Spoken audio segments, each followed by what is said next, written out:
Yes, nkulamusizaako nate era mukwano gwange yonna gy'osinza okuba ng'otuwuliriza mutegeeza nti nno mulimuwuliriza w'amaanyi era okola ky'amaanyi nnyo okwekumira ku mayingo gano aga Yugi Update TV.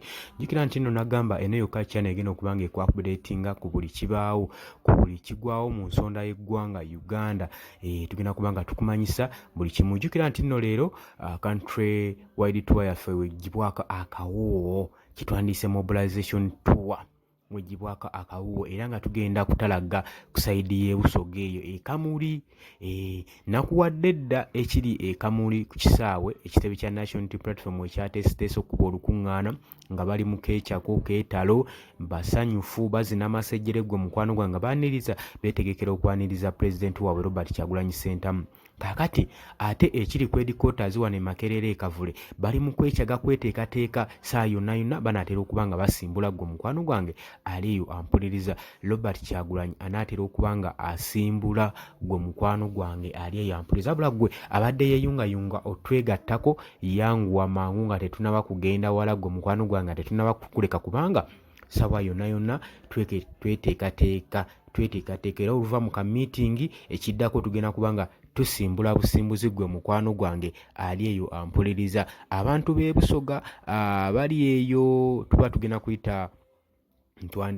kuyita kayunga ndowooza wensuubira tebanakikonfaminga naye nja kuba nti bakonfaminga abantu abe gye tugenda okuyita naye wensuubira okwata obudde kaakati kitegeeza ki?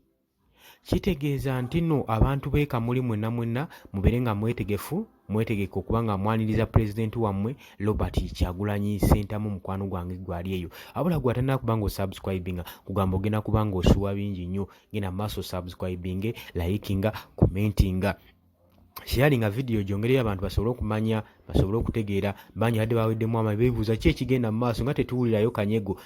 Feno tuli mu kwetegeka tugenda kulumba kamuli gwe mukwano gwange ali yampuliriza. Ndowooza abakulu obalaba bali mu keekyago beetala baaga kali kyakamisinga.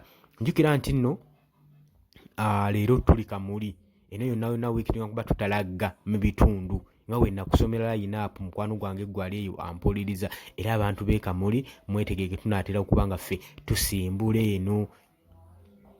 Tunaatera okuba nga tusimbula obutafaananako nga biri emirundi emirala katusuubire nti poliisi tegenda tutataaganya nga luli we yakola nesobola okuba nga etataaganya mobilization zaffe exercise zaffe kwegamba netusumbwa ate nga sente twali tutaddemu nnyingi gwe mukwano gwange ali eyo ampuliriza era tuteeke mu ssaala tusabire nga tetunasimbula lugendo lutambulire bulungi nnyo waleme kubeerawo buzibu bafoot soldiers obasabire gwe mukwano gwange ali eyo basobole okuba nga ebintu bibatambulira bukwakku. Jjukira nti nabasinga bano bafoot soldiers bakabatikkira Jeno Muntu Mugisha yabatikkira wano obwa Jeno. Nja kubanga nkuleetera wano nga abatikkira ojja kubanga obalaba bulungi nnyo n'abawa obwa generaali. Yabawadde obwa generaali gwe mukwano gwange ali eyo ampuliriza.